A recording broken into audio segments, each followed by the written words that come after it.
日本時間5月21日、米国時間5月20日、サンディエゴ、パドレスとの首位攻防戦でロサンゼルス、ドジャースの大谷翔平が完全復活した二刀流を全米に見せつけた。約1ヶ月ぶりに投手兼 DH として先発出場した大谷は、初回先頭打者として迎えた第1球を右翼スタンドへ運ぶ先頭打者本塁打。しかも、自らが先発投手を務めながら初球で本塁打を放つという、MLB 史上でも極めて異例の記録を打ち立てた。マウンドでも圧巻だった。最速161キロ超の直球と鋭いスイーパーを武器に、5回無失点4奪三振。特に5回一死満塁で迎えたフェルナンド・タテイスジュニアとの対決では、初球のスイーパーで併殺打を誘発し、雄たけびを上げた姿が球場を震わせた。試合前、デーブ・ロバーツ監督は、今の翔平は打撃感覚を取り戻している。勝つために必要だった。と説明。実際、大谷は直近6試合連続安打と状態を上げていた。さらに番組内では、専門家が大谷の投球術を徹底分析。フランシスコ・リンドーアとの11球勝負を例に、リズムを崩す投球術こそ大谷最大の武器だと絶賛した。リーグ西地区首位攻防戦で、再び歴史を塗り替えた大谷翔平。この後、番組ではさらに詳しい試合映像と分析が続く。ぜひ最後までご覧いただきたい。Hi, John. Well, before I get into Shohei Ohtani, I just want to let you guys know I did ask Freddie Freeman last night if we could have considered that his flu game, and he told me quickly no. So it was not the Freddie Freeman flu game. Maybe that will come at another time. But just focusing on Shohei Ohtani, he's making his 8th start of the regular season. It's only going to be his 4th as a two-way player, so as the hitter and as the starting pitcher. Dave Roberts today talked about the decision to have him serve as both, and if it was more of something that went into the results he's been getting, having a 6-game hitting streak. Of course, he's been excellent on the mound, but offensively, him getting back on track, was it that, or is it this matchup and how intense this series has been thus far? I think it's all the above. I think that obviously it's a big series, and you know, with the way he's swinging the bat, I feel it gives us the best chance to win. And you know, last week giving him a couple days off to reset, I thought that was beneficial. We're on the heels of an off day tomorrow, so I think all that in total, it just made sense to have him hit today. Is Ohtani back to like normal offensively, or kind of what have you seen out of this last week and just the way the swings look? Because obviously, like the numbers have gone back to where you'd expect. I think he's getting there. I wouldn't say he's back. I think he's getting there though. So you expect kind of like the power, like you was talking about, like want to elevate the ball a little bit more. Is that kind of like the piece you're still kind of looking at? Yeah, that's part of it. That's part of it. But I love the way he's controlling the zone, to stay on the Morahone breaking ball, to, you know, to hit a double. You know, the way he's running right now, it looks like he's recharged. So those are good signs. When you see those things, do you expect to see that to translate when he's starting, just considering the numbers that he's had when he's doing both? Yeah, tonight's going to be interesting. Tonight's going to be an interesting one. So I really, you know, I expect him to put his best foot forth, but I'll keep a close eye on him tonight. I don't really know what to, you know, this is going to be an interesting one because he's played a lot recently, so we'll see. In the 3 games in which Shohei has served as the pitcher as well as the hitter, he's only 1 for 10, has a couple strikeouts, a few walks in there. So ultimately, the results had not been there. That being said, more recently, he has truly gotten back on track offensively. His game hit streak. Of course, we saw the 2 doubles last night. So as much as Dave Roberts does expect for that to continue, he did say when it comes to this matchup tonight, going up against Randy Vasquez, being on the back end of 13 straight, he's not sure just exactly what he's going to be seeing from Shohei Ohtani. He doesn't want to limit him in anything per se. We know he is someone who's gotten through 7 innings of work in his consecutive 2 past outings. So he's definitely going to keep an eye on him, but there's not too many expectations or too many things we're going to take into consideration with the offensive numbers today, as they do believe that he's still back on track, guys. We do know Shohei has the biggest of expectations, so he expects to have a great night tonight in San Diego. Kirsten, thank you very much. We haven't seen Shohei pull double duty since April 22nd when the Dodgers were in San Francisco. As a hitter this season, he's 1 for 10 with 4 strikeouts, Jerry. When he's doing both, what do you expect to see from Shohei in San Diego? I expect him to be better tonight. The way he's really looked offensively the last 4 or 5 games, he's starting to get back on track. He's more conscious of staying square. When he stays square, he has a lot of line drives, especially the other way. I love that he took off that helmet to show that great hair. last night. But again, when he's pitching, obviously it takes a lot of energy to do so. I don't think we're going to see him steal bases tonight, but I love the fact that he's doing both once again tonight. He's used to doing that, so hopefully he swings the bat a little bit better, but more importantly, gives us a chance to win on the mound. Yeah, 100%. What I expect is for him to have a great day on the mound. And offensively, I think he was just struggling offensively. I don't think it had an effect on the pitching. I think he was just struggling. He was going through some mechanical issues. And when you're going through mechanical issues and you're going through a slump and struggling, pitching, I mean, I'm never, maybe in high school, but it doesn't affect, it shouldn't affect you. He just wasn't himself at the plate, so that's why he wasn't hitting. So now that he's starting to come along, he's starting to find that, like you said, he's staying square. He's going to have a great night offensively too. So for me, I think this is the right time because he's gone right offensively. I think here's another important point. Shohei has never used that as an excuse. They've used it this time to kind of get him some rest, some added rest, but he's never used the reason why he struggled because he's pitching, because he's used to doing that in the past, and he's thrived at the plate in the past. So he's never used that excuse. And like Adrian said, it was a mechanical issue. Flying open, then he was cutting himself off. Now he's staying there, he's staying square, and he's firing those hands. And while Shohei's offensive numbers right now are nowhere near the pace that he was on the last couple of years when he hit 54 and 55 homers, he's been dominant on the mound with that 0.82 ERA. He's logged at least 6 innings in every start. And in the last 2 starts, Adrian, he's gone 7. He's really been locked in with his mechanics and execution all year. He sure has, and you know, he's been incredible. He's on the mission. He's really focused on the pitching side, mentally, and physically he's in a great spot. So I really can, you know, looking forward to him continuing to execute and do the things he's been doing on the mound. He's really locked in. He's really understanding how to attack the opposing hitters, and you know, I just really expect him to continue to do that today. I hope he has the fastball that he's featured really so far this season. You know, the velocity 90, it's about 100 miles an hour with some movement at times tonight, because this Padre team surprisingly has really struggled with velocity, has struggled with the fastball. If he has that velocity as well as movement on that fastball at times, he should have a successful evening. All right, 0.82 ERA carrying into this one in San Diego. We have not seen Tommy Edman since Game 7 of the World Series, but he is getting closer to returning. Could be heading to Camelback Ranch in the next few days, and soon after that, a rehab assignment in the minor leagues. All right, John, the first 2 matchups this year between the Dodgers and the Padres have delivered. A couple of thrillers with the Padres taking Game 1, the Dodgers coming back to win Game 2, and now Shohei Ohtani tries to pitch him to a win in the series finale. It was 1-0 San Diego on Monday night. They were leading last night, but the Dodgers come back. What a game it was. 5-4 the final score, and an emotional affair where the Dodgers got to Mason Miller, handed him his first loss in more than a year to flip-flop back into first place.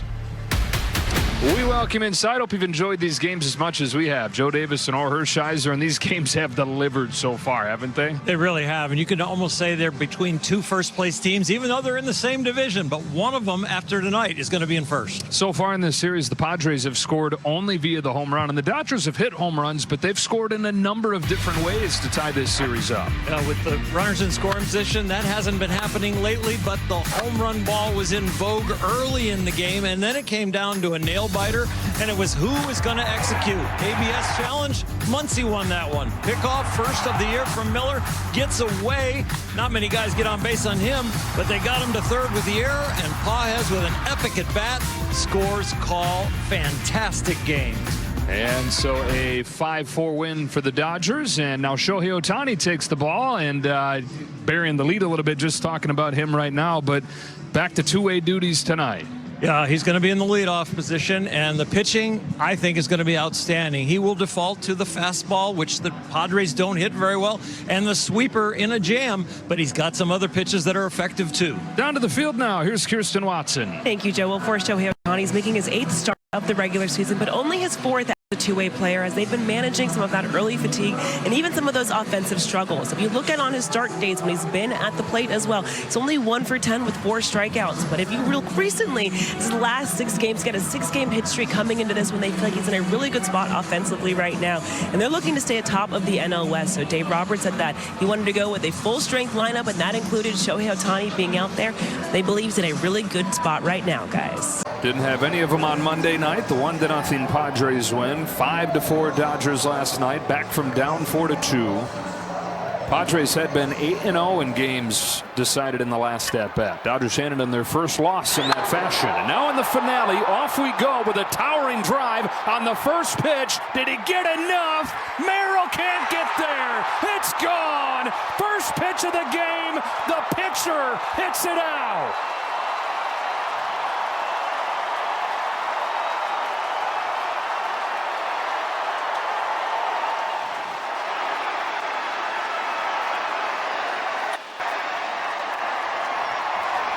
A living, breathing statue, Shohei Ohtani.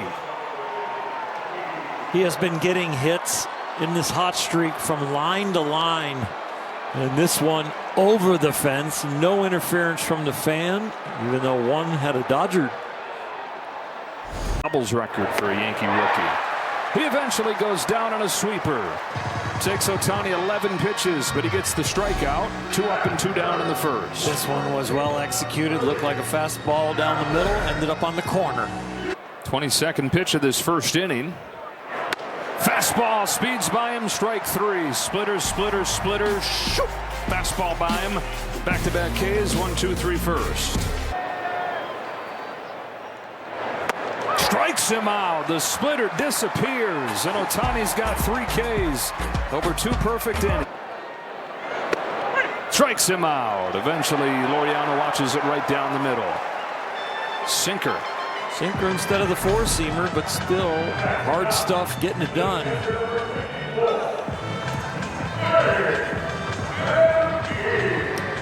An 11-pitch battle. That was April 15th between Francisco Lindor and Shohei Ohtani. Dan O'Dowd, take us inside. What stood out about that particular at-bat with Shohei Ohtani on the mound tonight? Lauren, thanks. D-Row.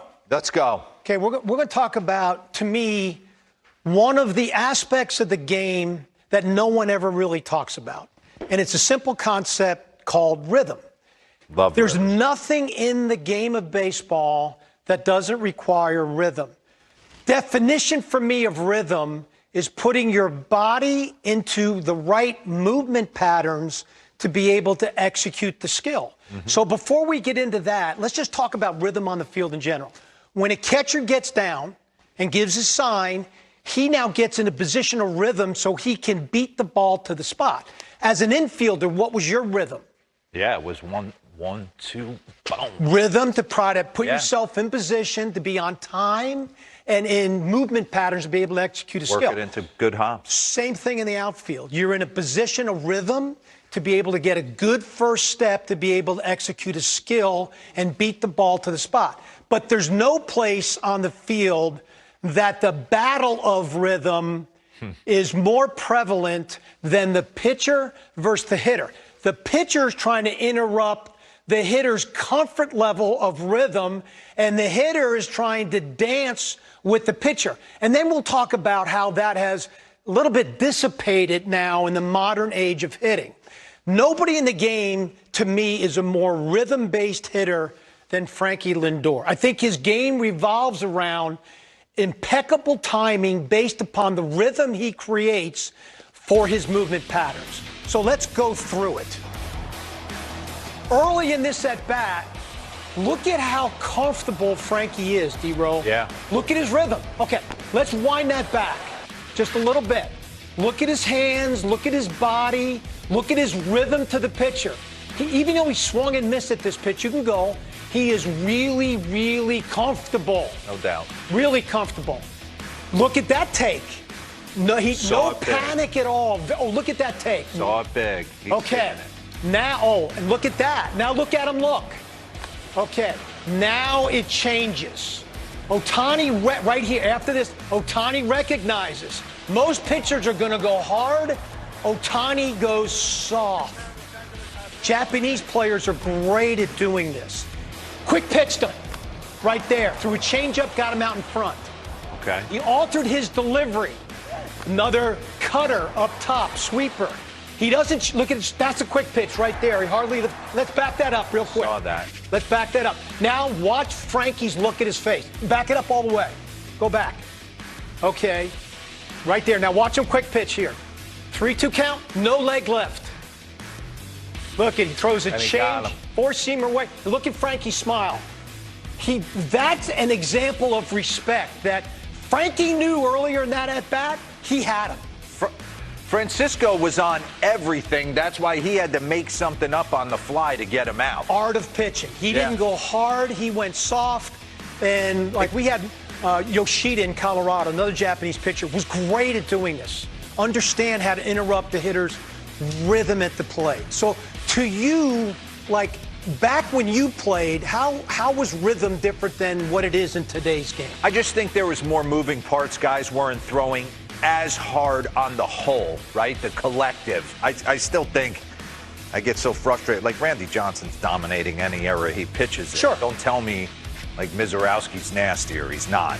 But the collective throw harder now. So being around the guys during the WBC, they talked about eliminating all that rhythm and dancing parts. We used to dance with the pitcher. When the pitcher's leg came up, that's when I went into my toe tap. Most guys would be early with the leg kick or whatever and try to dance. Franklin Ticket Stubbs was my hitting coach in the minor leagues with the Braves. He used to say, D-Row, pick out a love song and sing it in the box to calm you down and just, you know, get a Whitney Houston jam going to kind of get you to relax. So when you faced a pitcher, I mean, in your mind, you were trying to do what with him on the mound? Yeah, I know. I was trying to be on time for his heater middle away, one ball out. That's what I was telling myself. I wanted to dance with him and be in my most powerful position to deliver a blow to the baseball to a heater middle to one ball out. That kept me on everything. I guess that's another area where velocity has just changed our game completely. I believe some of the strikeout rise in our game is because hitters have lost a little bit of their internal clock, which allows them to get going, to get themselves into those positions to hit, to execute the incredible skills that they have. So it always comes down to one word, though. When a hitter is on time, and you saw, you did a great job. When he is on time for all your pitches and there's no upper body leak or anything, it comes down to whether or not he can execute a pitch. If you watch all our highlights on a nightly basis, the balls that get hit out of the yard are not the well-executed pitches. I'm trying to go down and away, and I leave it middle. Gone. And that's been a lost art. Like, you know, when I think back to what Glavine used to do and Oral Hershiser used to do, Johnny Cueto and what he used to do, their whole game was based upon interrupting hitters' rhythm, creating off-time swings on a consistent basis. Kyle Hendricks did that really well in our game. So anyway, just a peek inside the game, which is a peek. Back to you guys. Shohei pitching in San Diego tonight. How's your rhythm, Robert Flores? It's pretty good. Yeah? Not, I mean, you know. It's fair, some would say? Yeah. That's all you need, really, honestly. Exactly. Don't... What am I trying to do? Make a music video with the smoke machine? Are you dancing at a wedding, Robert? I do. Are you dancing at a wedding? Yeah, for a couple. Dan O'Dowd, you're out in the middle of... Oh, I'm dancing at a wedding. I love that. I'm not saying I'm dancing well, but I'm dancing. 今回も最後までご視聴いただき、本当にありがとうございました。動画の内容を楽しんでいただけたでしょうか。もしよろしければ、チャンネル登録と高評価をお願いいたします。皆さんの応援が、今後の動画制作の大きな励みになります。それではまた、次回の動画でお会いしましょう。